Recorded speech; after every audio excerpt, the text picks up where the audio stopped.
Good morning y'all, my name is Michelle. I hope you're doing well. Welcome to another video, and it is Monday morning. If you've been watching my videos over the last couple of weeks, you'll know that we've had some beautiful spring weather. It's been a little bit chilly, but it's been beautiful. But today we are back to grey and gloomy and very, very windy. There's those ducks again. You got no chance, Cassie. So it is windy, but I'll try to stay under this little bit of protection down in the little hollow between the two kind of rises in the land. Anyway, what I want to talk about today is a few things that have come up in my Facebook group. And I want to thank the people in my Facebook group because there's some really good researchers in there. You bring to me some things that I haven't seen.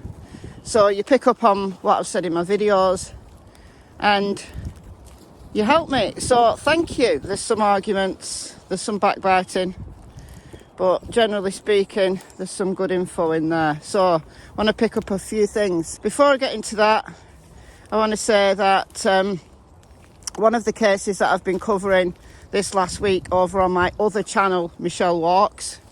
If you don't know, I've got a second channel where I cover a wider variety of cases than just summer wells. And I've been covering the Cassie Carly case, a 37-year-old mother who disappeared after she was meant to be picking up her daughter from her estranged and violent ex-partner in a parking lot in Navarre, Florida. Well, her body was found, unfortunately, hidden in a shallow grave on a property in Alabama. So there's a whole backstory behind that. Her autopsy is today, so I'll follow up on that once we know the cause of death and the manner. Her ex-partner is in jail. He's been charged with 3 different offences, but not yet murder. I think that's coming. I think it's safe to say there's no other suspect. I'm going to go out on a limb and say it'll be homicide and he'll be charged. Okay, back to summer wells.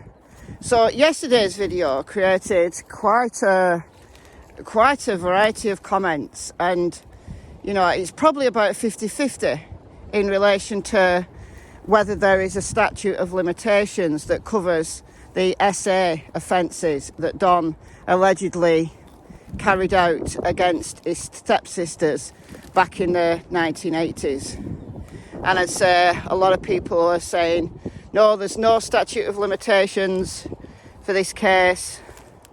And then there's probably just almost as many of you saying, yes, there is. So I talked about that yesterday, but I am not an expert in law. So I guess we're just going to have to wait and see as to whether Don does get charged. He has been questioned.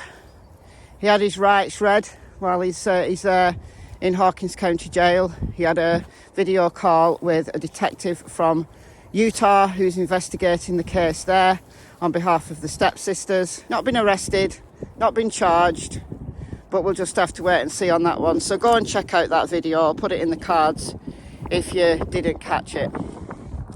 I've walked away from the trees, so I'm going to walk back into the trees so that I can talk to you about the content of today's video. So firstly and briefly, there's a screenshot that's been shared in my Facebook group that I have seen before. I saw it back, weeks, months ago now. And I forgot about it, but it's been shared in my Facebook group, and it's Candice in reply to somebody. So there were some kind of trolls and that on Don's Facebook page back in the early days when he used to write a lot on Facebook. And, you know, each post got thousands of comments, you know, a lot of trolls. But somebody sent something to Candice that the eldest of Summer's brothers was responsible for her demise. And she replied with, well, how can he be? Because he was at work with Donald. Now, I don't know what date. There's no date on this screenshot, but it's back in the early days. So this is yet another story, assuming that the text is real. Let's just put that out there, because it is possible to Facebook post. Assuming it's real, this is another story that Candice allegedly gave to people. If you remember the interview that Chris McDonough did with Hunter, he said he thought the boys were at work with Donald the day that Summer disappeared, the 15th of June 2021. And then Candice was very, very clear to Chris McDonough that the boys weren't at work, that the boys were in the house all day, you know, and she made that fateful phrase, everything was locked up, no one in, no one out, contradicting what Don had said about the basement door always being unlocked, and it was a problem. And Jose has come out since and said that they used to put a couch in front of that door so the kids couldn't open it and let Summer out because she'd run off. Then they'd have to spend ages finding her because she'd just run off. That kind of kid. So is it possible that the eldest boy was at work with Donald that day? Because we know he does help Donald. You know, Dudley had seen him at work with Donald. So I'd be interested to know whether the co-workers, you know, the alibis, the 7 alibis, the co-workers actually saw the eldest boy there at work with Donald. Or was Candice lying to protect him? Does it matter that the eldest boy was at work that day? Probably not. But it means that she left an 11-year-old and a 9-year-old in the house on their own. Whoa, that is windy. Go back this way. Does it matter if 2 boys were left in the house as opposed to 3 boys? But if he was at work with Donald all day, then it means he only came back with Donald at around 7 p.m. Did Jodie Sue and the other guy who was helping her, the other neighbour who was helping her search, did they see the eldest boy, before Donald got home? It doesn't matter in the general scheme of things. I just thought it was interesting if it's real that Candice would make up yet another story, to suit the argument she's having at the time. It's like, can this woman ever get a story straight? It's problematic because it means we can't believe her. We can't believe anything she says, can we? Anyway, moving topics. Another thread was of a case that I'd never heard of, so I only know the content of what's in this post. But there was someone who was murdered, and despite extensive searches, her body wasn't found. But when it eventually was, it was found in a grave that was 5 foot deep. Cadaver dogs had been over that property, and nobody found this gravesite.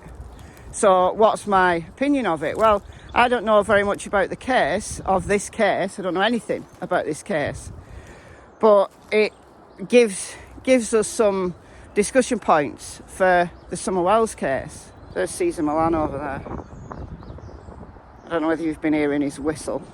Yeah, it gives us some pointers to think about in relation to the Summer Wells case, and it gives me the opportunity to show you the search dog footage that I've been meaning to show in a video, do a video about this for a while now. Because dogs can make mistakes. They can. So my reply to this post was, well, do we know that that body was there at the time of the searches? Because it's quite common for an offender to move a body. Once they know that an area has been cleared and the searchers have gone away, they move the body to that location. But assuming that that body was there all the time and just everybody missed it, everybody missed the earth being disturbed, because earth, a 5 foot grave, there'd be quite a big disturbance, wouldn't there? And that's how they found Cassie Carly, incidentally, that sheriff's deputies were there searching this property because it had links with the suspect. And in a barn, they found some disturbed earth, and there she was in a shallow grave. But a 5 foot grave, imagine digging a hole 5 foot deep. you got a lot of earth to move. So how did the searchers miss that? But importantly, if cadaver dogs walked over there, how did they miss it? Because a good cadaver dog could easily sniff out a body 5 foot underground. So I said, well, think about it this way. Assuming that the body was there and just everybody missed it, human and canine, mistakes are made. Right, sometimes dogs are not listened to. Sometimes it's the handler's mistake. And I want to show you this footage. It's from the Chris Watts case. This is the 14th of August, so it's the day after Shanann and the girls went missing. So Chris hasn't confessed yet. He only confessed the day after, on the 15th of August, 2018. So this is when they did the house search and the neighbourhood search. So this is the body cam footage from Officer Lines. The handler is called Jane, the dog is called Cody. He's a live scent dog and is trained to follow very specific scents. So he was given scents from Shanann and the girls' shoes. So those are the scents he's looking for specifically. And if you watch him, he is trying to indicate, he's pointing, right? Dogs kind of point. Sometimes if you watch the entire footage of this, and I've got the entire footage of this in a video, so go and watch it, and I do commentary on it. Starts off air scenting, he's sniffing the air, and then he starts to really indicate and get really agitated, looking over at these dumpsters. And there's like a fence, and he can't get through the fence, but he's trying to indicate, and he's completely ignored. So that's the dog making somewhat subtle indications, but being completely ignored by his handler. So this is human error, because Chris Watts dumped a load of stuff from the house in one of those dumpsters. The dog knew, the dog could, from the scent that was kind of emanating into the air, the dog could easily pick up on that. That's how good dogs' noses are. There's a few items from that house with the scent on from Shanann and the girls. And, you know, they could have found those items there and then on the 14th. And now Chris Watts banged to rights. Now, I know he confessed the day later, but what if he hadn't? What if he hadn't? Because by the time they realised that Chris told them that he put some stuff in a dumpster, the dumpsters have been emptied. So just imagine if Chris Watts hadn't confessed, they've missed vital evidence that could have been forensically tested because they ignored Cody the Labrador. Yeah. Yes, indeed. I'm going to move because it's very, very windy now. I'm going to go back down here. I walk this route up and down when it's windy. I should have gone in the woods. More protection over there, but anyway. So is it possible that cadaver dogs and humans completely missed a grave site? Yeah. That's why they use multiple teams and do multiple searches. But, you know, the Wells property, it's even just the property itself is difficult to search. If anybody watched Cam from Crackin Cases on Tiffany Marie's channel from a couple of days ago, he was showing her the videos he did of the Wells property. And that shed, you know, the grey shed, the one with the basement, the one that Candice denies that there's a basement. Well, actually there is. There's a food storage cellar under there. Round the back of there, there's tons of trash. All sorts of trash all over that property. If you go out of the property into the kind of local environment, there's a lot of obstacles, hazards, places where a body could be hidden. Let's say 4 or 5 feet underground. And everybody just missed that body. It is perfectly possible, right? But that's why they do multiple searches using multiple dog teams, in order that if one dog's having a bad day or one handler misses the signs that the dog is giving, then at least they can pick that up. But people ask me to comment on Sheriff Ronnie Lawson's comment that he made about dogs losing the scent. So remember, the dogs, and this is confirmed by Sheriff Ronnie Lawson, that the dogs tracked Summer's scent, these would be live scent dogs, tracked Summer's scent down one of the trails. So it's unclear which one. Don says it's the dog trail. We don't know. Probably the driveway. I think Dave Rader said the driveway, but it doesn't matter which trail because they lost her scent once they got out onto Ben Hill Road. And people say to me, is it true that dogs lose scent, as Sheriff Ronnie Lawson said, when they go from one kind of environment to another? So in this case, go from kind of the mud and the ground to the pavement, the paved road. And yes, if the scent is really, really fresh, then no. But if that scent is a few days old and it's starting to dissipate, then yes, because some areas in the environment, so like ground like this that's a little bit wet, it's muddy, that will hold scent on the ground a lot longer than it will on things like concrete or gravel, where it's more open to the elements.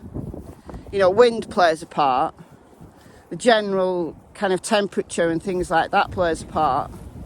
But it's perfectly possible in a scent that's a few days old that a dog will lose it. It doesn't necessarily mean that she was put in a car or a vehicle on Ben Hill Road. It's possibly the change in the environment. And I'll show you a clip from Cassie. I've got to go back over here now. So I've got a clip from Cassie. This is Cassie. She's a Springer Spaniel. She's only 1 year old, so she's practically a pup. And this piece of footage is from a few weeks ago, and I filmed her because she's really funny when she finds a scent. So she's not trained. She could be. She'd make an excellent ground scent dog. So a dog that's searching for scent on the ground to follow a trail. She'd make an excellent one of those because that's her natural ability. And Cassie likes to scent out cats. So I think she's got a mental map of every single place in this village where she's ever seen a cat, because she goes to all of those spots where she's ever seen a cat. But as I walk through the village, there's like back ways through the housing estates, and this particular route that I'm filming here, there's loads of cats. So she picks up a scent of a cat and she's trailing it with her nose to the ground. And then she gets to a point and she just loses it.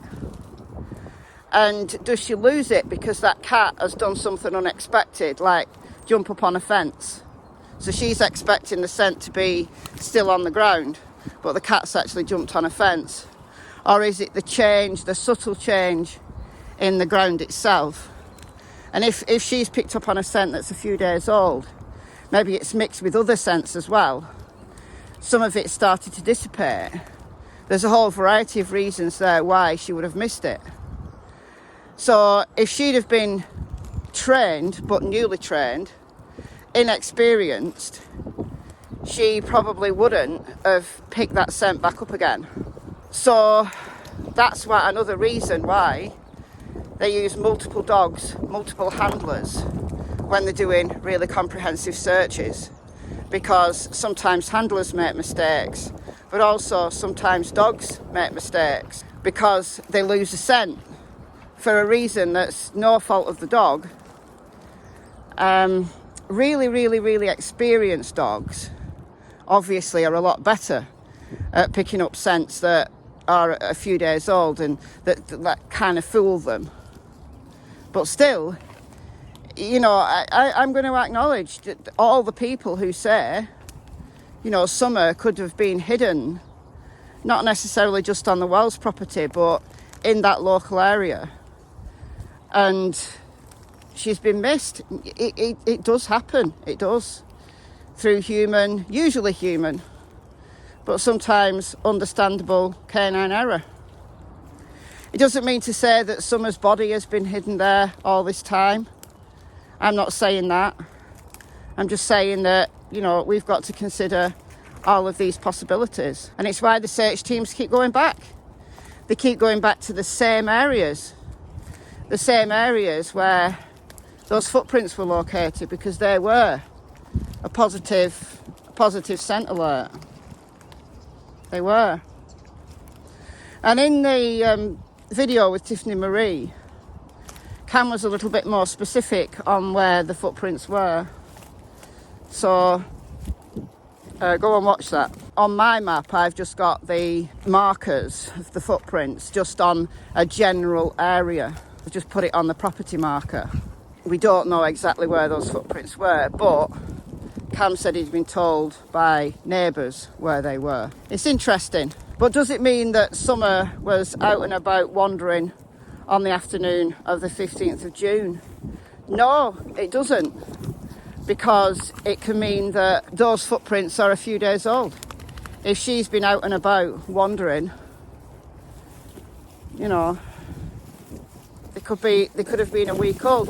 Now, they were found on the 19th, so 4 days after Summer went missing. But a good scent dog on the ground can pick up a scent easily that's a week old. So they could be older footprints, as some people have said. Which then obviously begs the question, well, where is Summer? Has she been hidden somewhere? Final thing, in a video recently, I showed some photos of somebody who posted these in my Facebook group, who's been to Ben Hill and just had a drive around the road past the wells, looking up at the wells property. Really interesting, but I said, I haven't seen any footage of right down the bottom of Ben Hill Road, like where it goes all past the properties. Well, someone found a video. This is JLR from January when they were there in Tennessee. And he actually did take a drive all the way down Ben Hill Road to the point where you go past all the properties and it becomes private property, but there's trails all over that mountain, right? And if you know that area, you'll know all of those trails, you know, and if you are prepared to trespass, which I do not want anyone to do not do this. If you go there, stick to the public roads. But it's just interesting to see, because you can make these trails out on a map. Cam says that you can get all the way over that mountain, all the way over Chimney Top. If you go up Fields Road, now this is where the last set of searches were, bear in mind. If you go all the way up Fields Road, it doesn't look like you can on the map, but allegedly, according to Cam, you can drive all the way over the top of the mountain and join up with Fire Tower Road, which goes down the mountain towards Jonesboro. So this is one of those things that make you go, because back in the early days in the summer, I talked a lot about Don's route home. Was Don at work? Did Don come back a back way? If he did, why did he? And it is possible to travel from Jonesboro, if you know the roads, over Chimney Top. I want to see someone drive that. How easy is it? Don't put yourself in any danger. Don't trespass. But how possible is it? Would you be able to do it in a Subaru, for example? Or would you need to ditch your vehicle and get off on foot? You know, because a horse would do it. An ATV probably would do it. But could you do it in a vehicle? And if so, why would you? And would that be a possible route out? Avoiding all the roads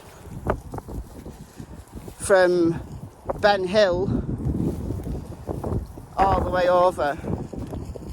It's definitely possible to walk, possible to use a horse, possible to use an ATV all over. those hollers, they link together, guys. They all link together. The power lines that have been cut out, you know, the routes for the power lines, they're helpful for people walking all over those hollers. But if you know where to go, it's just things that make you go, So guys, let me know what you think in the comments below. I've been Michelle, hope you're well. See you in the next video. Hopefully the wind hasn't been too bad. Goodbye from Miss Tillington, who is avoiding that dog. And goodbye from Miss Cassie Springer. Bye guys.